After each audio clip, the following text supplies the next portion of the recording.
ir a una amiga y un amigo. Los dos van a salir de viaje. Uno se va a Argentina, él, y ella se va a Tabasco, a Dos Bocas, ella. Déjeme saludar a nuestra diosa poblana, a la querida Meme Yamel, que ya llegó junto al sensei Ramiro Padilla Tondo. ¿Cómo estás, Meme? Te saludo con mucho gusto. Buenas tardes desde acá, desde San Antonio, Texas, hasta donde te encuentres.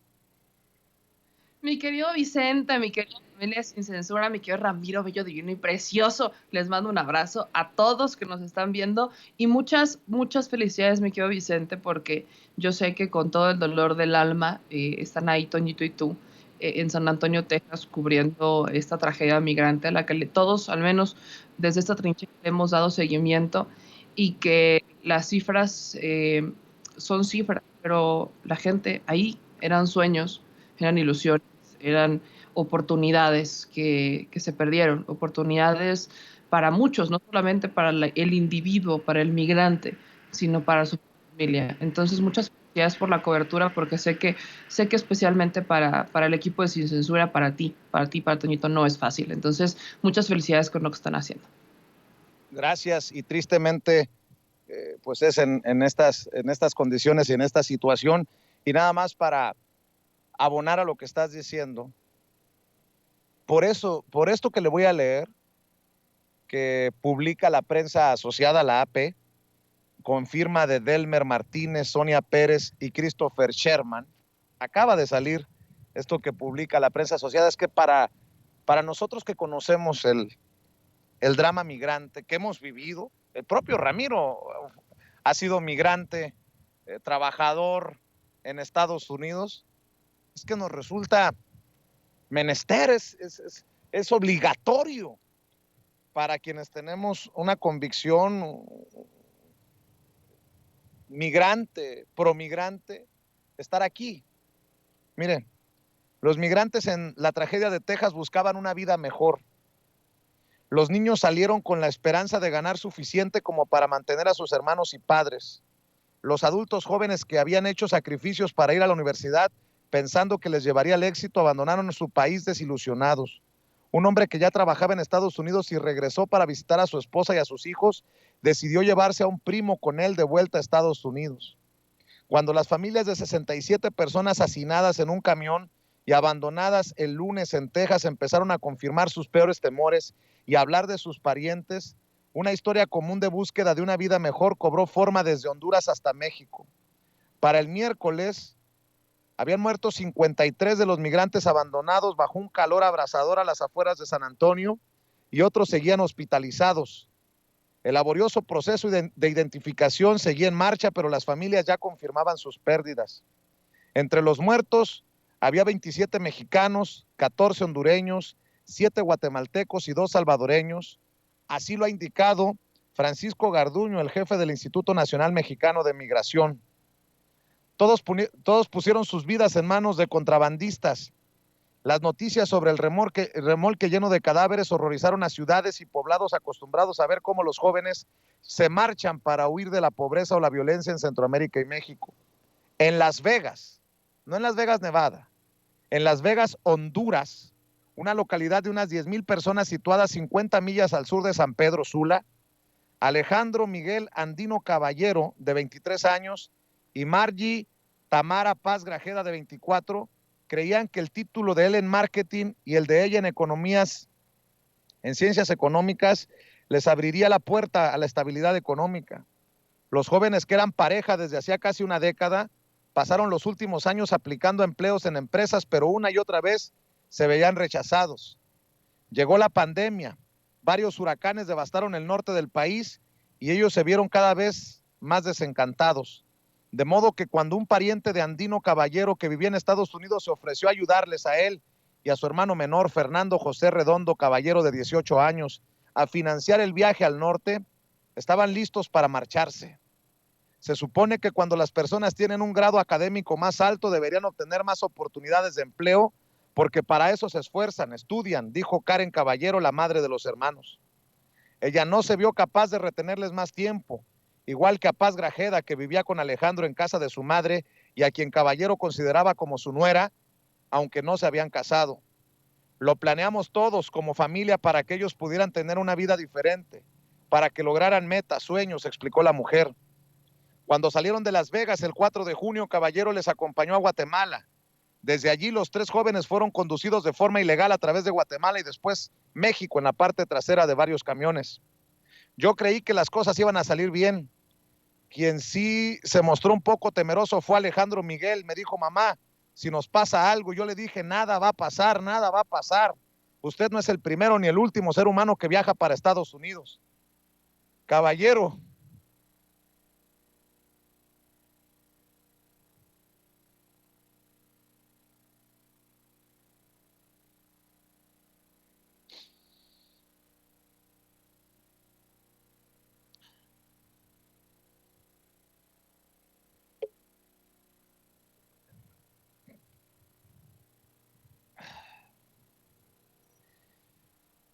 Caballero habló por última vez con ellos el sábado por la mañana. Le dijeron que habían cruzado el río Bravo en Roma, Texas. Se dirigían a Laredo y esperaban salir el lunes hacia el norte con dirección a Houston. El lunes acababa de llegar a casa cuando alguien le dijo que encendiera el televisor. Me costó procesar, dijo, cuando vio el reporte sobre el camión en San Antonio. De ahí recordé, disculpe,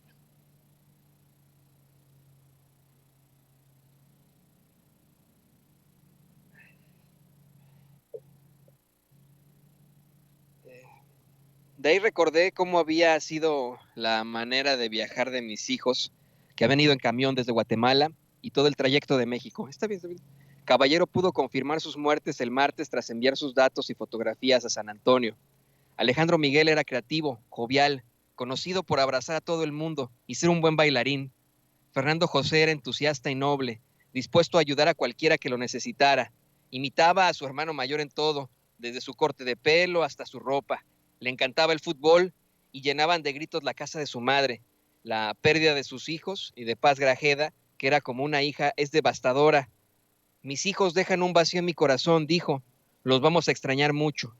Casi a 400 millas de distancia, las opciones de Wilmer Tulul y Pascual Melvin Huachiac, primos de 13 años de Sucubal, Guatemala, eran considerablemente más escasas. Sucubal es una comunidad indígena quiché de unas 1,500 personas en las montañas a casi 100 millas al noroeste de la capital, donde la mayoría vive por agricultura de subsistencia. Mamá, ya estamos saliendo.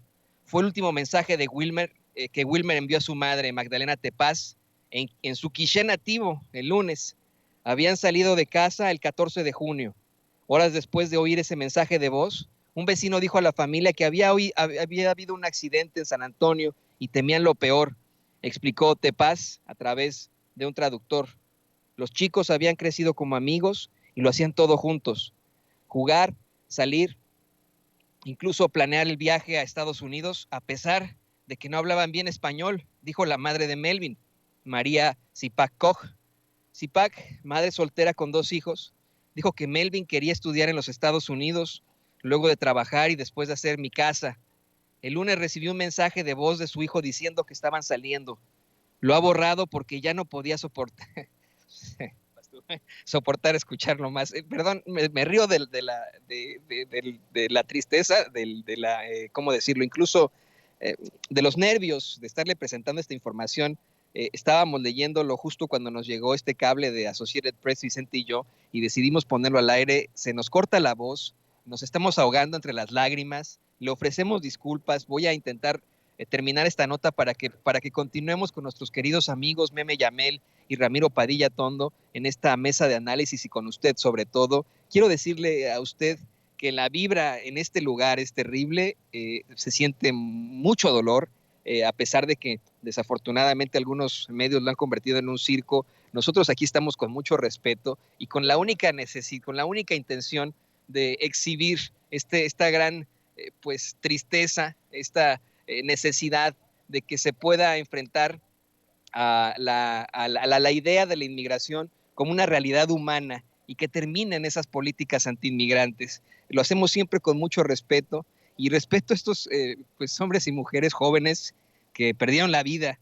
y que perdieron todos sus sueños, que llegaron aquí con muchos sueños y que se perdieron a unos metros aquí, a la vuelta de nosotros. Dice, parientes que organizaron y pagaron al contrabandista esperaban a los chicos en Houston. Esos familiares le dijeron a Zipac que los niños habían muerto y el gobierno guatemalteco se lo confirmó el miércoles. El padre de Wilmer, Manuel de Jesús Tulul, no podía dejar de llorar el miércoles. Dijo que no tenía ni idea de cómo llegarían los chicos a Houston, pero que nunca había imaginado que los meterían en un camión. Su hijo había abandonado la escuela tras la primaria y trabajaba con él desmontando terreno para cultivos. Tulul dijo que Wilmer no veía un futuro para él en una localidad donde se construían casas humildes con remesas enviadas desde Estados Unidos. Quería ayudar a mantener a sus 3 hermanos y tener su propia casa y un terreno algún día. El contrabandista cobraba $6,000, de los que habían pagado en torno a la mitad. Ahora Tulul solo podía pensar en recuperar el cuerpo de su hijo y confiar en que el gobierno cubriera el gasto. En México, es que esto es muy fuerte, los primos Javier Flores López y José Luis Vázquez Guzmán también salieron de la pequeña población de Cerro Verde en el estado sureño de Oaxaca. Con la esperanza de ayudar a sus familias, se dirigían a Ohio, donde esperaban empleos en la construcción y otros sectores. Ahora Flores López está desaparecido, dijo su familia, mientras que Vázquez Guzmán está hospitalizado en San Antonio. Se confirma, según la agencia Associated Press, que uno de estas personas está que está hospitalizado, de los 2 mexicanos que están hospitalizados en estos momentos, es José Luis Vázquez Guzmán. José Luis Vázquez Guzmán. Cerro Verde es una comunidad de unas 60 personas prácticamente abandonada por los jóvenes. Los que quedan consiguen escasos ingresos tejiendo sombreros, felpudos, escobas y otros objetos con hojas de palma. Muchos viven con apenas 30 pesos, menos de $2 al día. Escuchó usted bien, 30 pesos al día.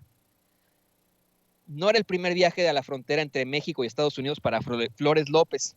En la mitad de la treintena, y que había salido de Cerro Verde años antes para viajar a Ohio, donde viven su padre y un hermano.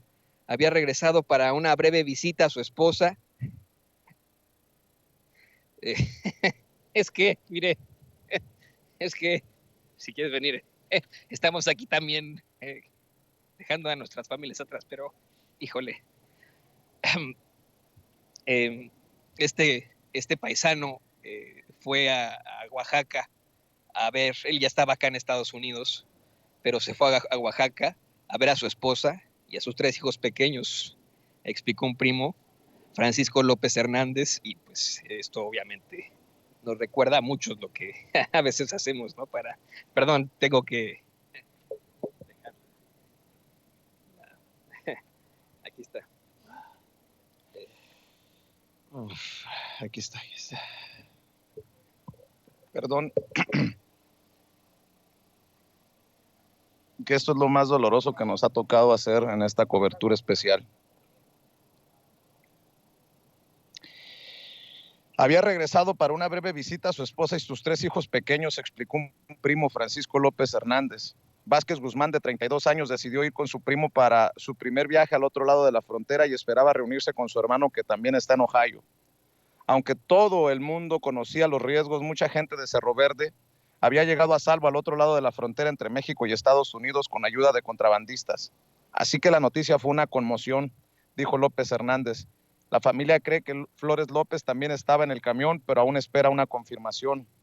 La madre de Vázquez Guzmán iba a solicitar una visa para visitar a su hijo hospitalizado, pero ayer miércoles salió de cuidados intensivos y pudo hablar con ella por teléfono. Ella decidió quedarse en México y esperar su recuperación, dijo Aida Ruiz, directora del Instituto Oaxaqueño de Atención al Migrante. López Hernández dijo que la mayoría de la gente recurre a los que ya han llegado a Estados Unidos para que les manden dinero para el viaje, que suele costar unos $9,000. Son muchos riesgos. Los que sí tienen la suerte, la fortuna de llegar allá, pueden trabajar, hacerse de sus bienes, dijo. Y así termina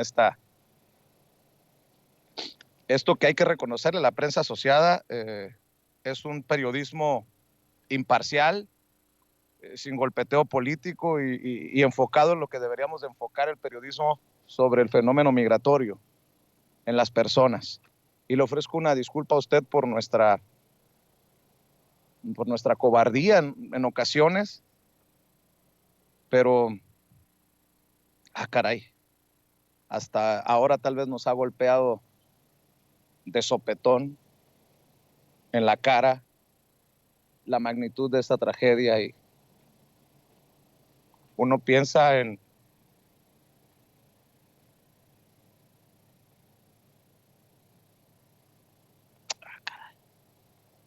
les ofrezco una disculpa, meme, Ramiro, pero creo que Ramiro te puedes identificar porque tú también le anduviste chingando mucho tiempo acá en Estados Unidos.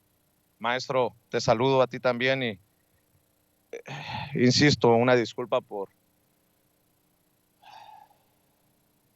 haber tomado tanto tiempo en leer esto que publica la prensa asociada.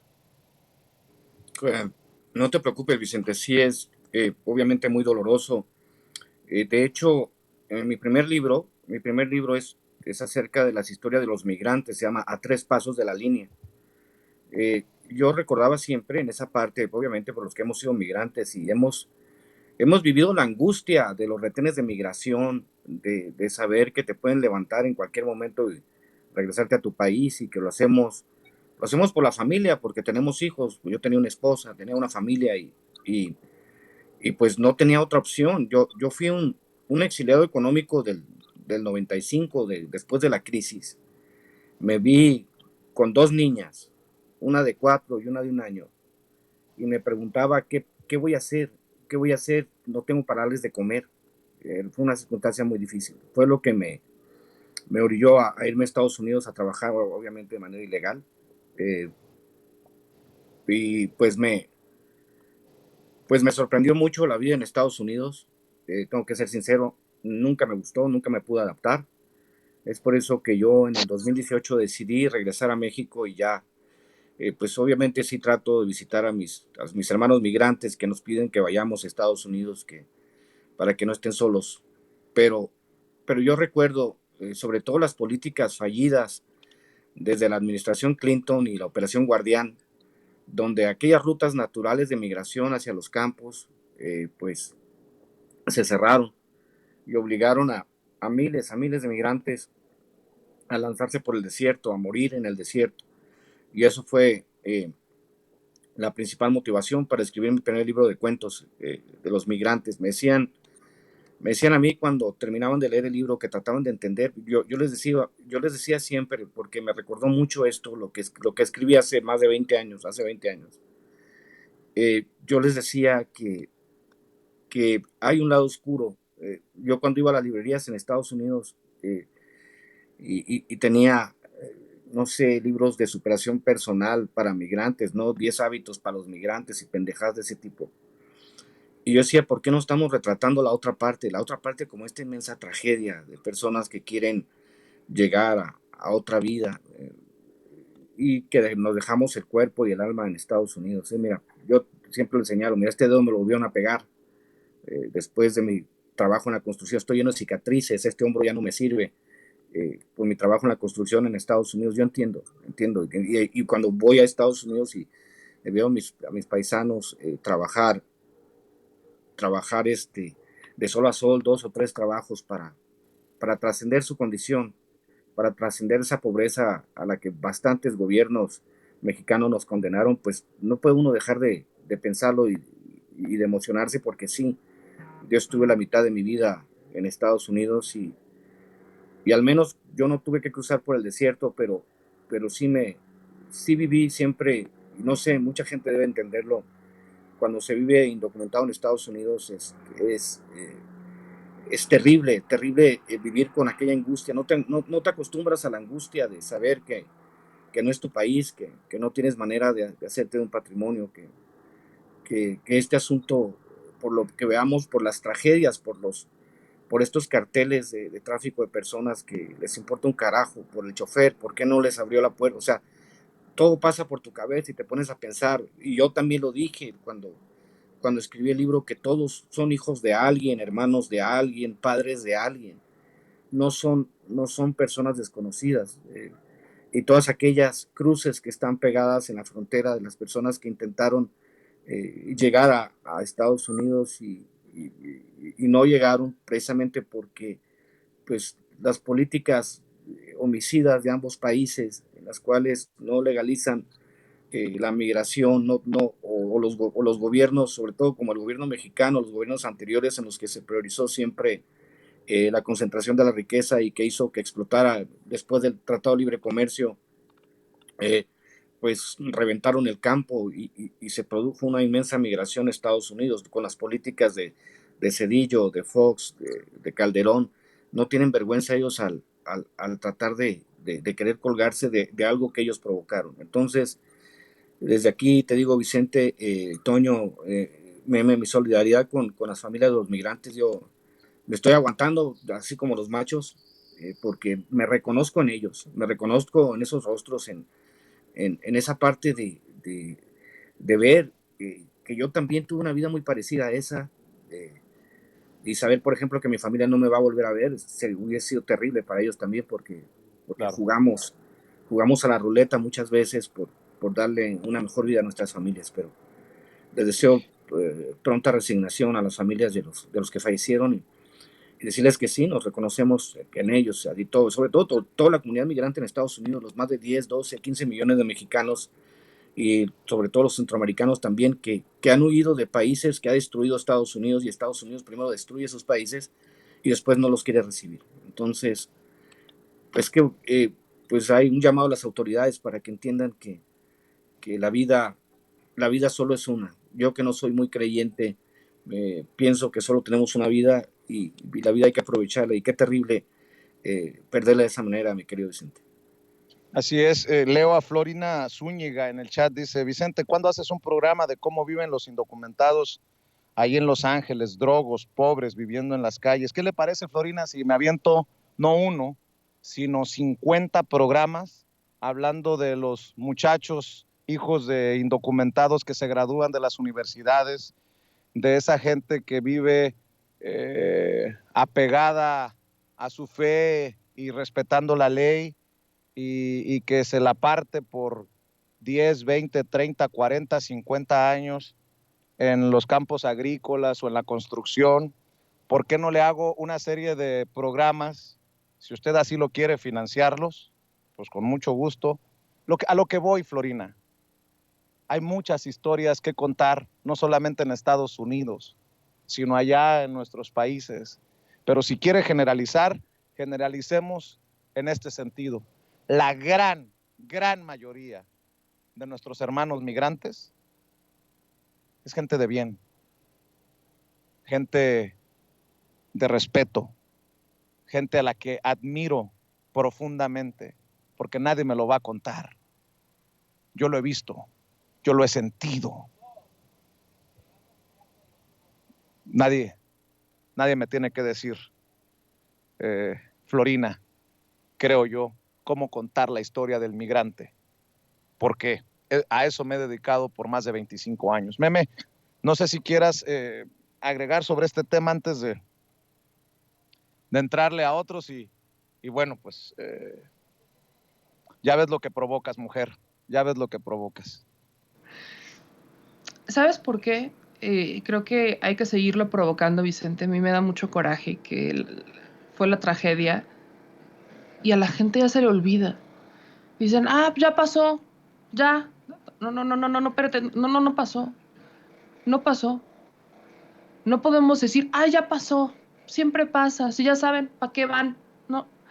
Cuando estuve en Guatemala, en la gira del presidente, en Guatemala, Salvador y Honduras, le preguntamos a la gente, sobre todo en Guatemala, por qué migran. Y justo lo que tú leías de algunos hermanos hondureños, están titulados. Es gente preparada. Hay gente preparada que está migrando. ¿Y por qué migran? Porque en sus países de origen, el caso de Guatemala, llegaron estas grandes empresas extranjeras, se empezaron a sentar en la región y empezaron a desplazar a la gente. No le daban empleo a la gente que ahí vive. Eso también lo vivimos en México. Lo vivimos y lo vi cuando fuimos a hacer la cobertura del Tren Maya. Lo vi en Quintana Roo. Llegan las empresas extranjeras o llegan los empresarios de afuera y llegan y como que colonizan el lugar, ¿no? Así lo vi, porque la gente que ahí nació, la gente que ahí vivió, es desplazada. Está condenada a trabajar para alguien en su propia tierra, porque no se les han dado oportunidades efectivamente. Hay gente que en un inicio, cuando al principio sabíamos, se identificaba al menos a los migrantes de Oaxaca, originarios de Oaxaca, decían, pues ya ven, de Oaxaca, ¿no? No que mucho programa. Pero cuando empezaron a salir que también había del Estado de México, de Querétaro, de Zacatecas, ya como que ya no los escuché decir nada. Ya no los escuché decir, es que no hay oportunidades, es que ahí están sus programas. Ya no los escuché. Se empezaron a quedar callados y se siguen quedando callados.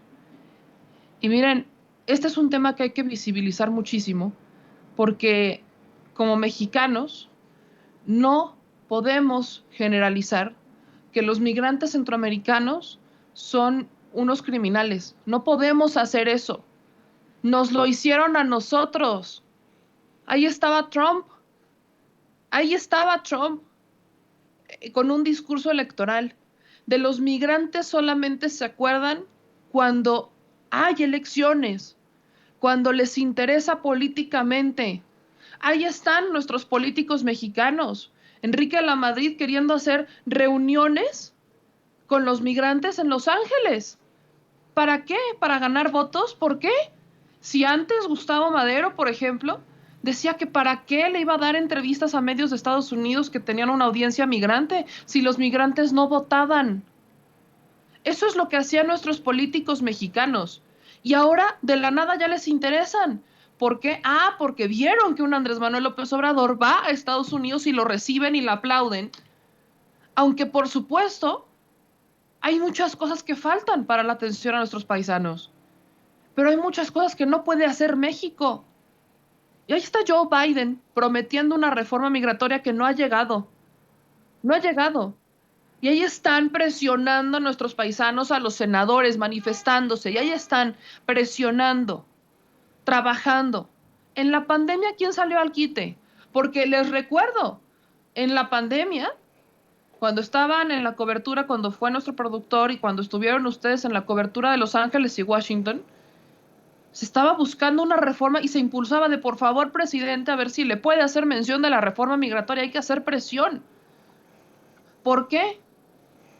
Porque la gente, nuestros paisanos, cuando hubo pandemia, los trabajadores de Norteamérica, los americanos, los estadounidenses, no trabajaron. Muchos aplicaron para este bono para no trabajar porque le tenían miedo al bicho y se regresaron a sus casas.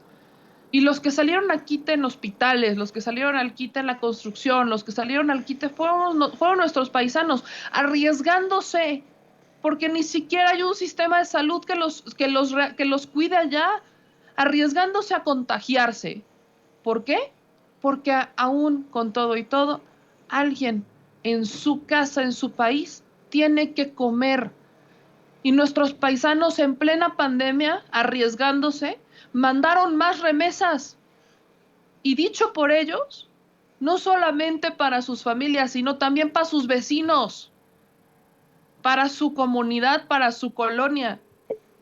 Es que no ver esto, no visibilizarlo y decir, es que solo son unos números más, perdón, pero a mí me indigna.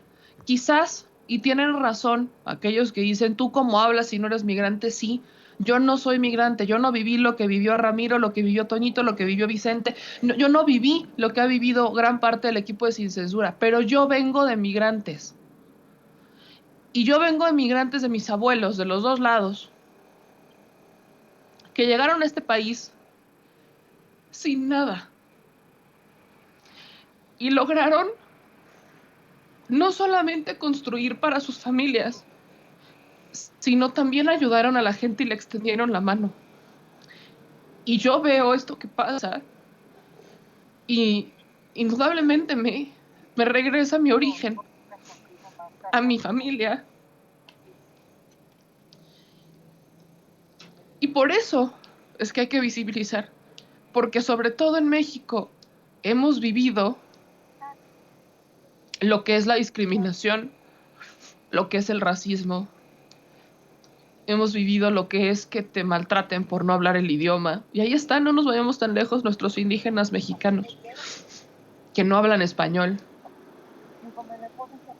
Hay que abrir los ojos, gente. Hay que abrir los ojos. La gente que se va de su país, que sale de su casa, no sale porque, ay, ya me aburrí. No, no, no, no, no. Se llevan en su mochila, en su pequeña mochila, se llevan todas las ilusiones, se llevan todas las esperanzas de su familia entera, todas las oportunidades. Ese camión estaba lleno de esperanza, lleno de ilusión, lleno de oportunidades. Estaba lleno de ganas de algo mejor, estaba lleno de una voluntad. Y lamentablemente, yo se lo pregunté al cónsul de México en San Antonio, Texas ayer, que qué podían decir sobre esto, porque sigue pasando. No hay una reforma migratoria, no hay un avance. Y el cónsul me dijo que ellos no podían opinar sobre las políticas públicas de Estados Unidos.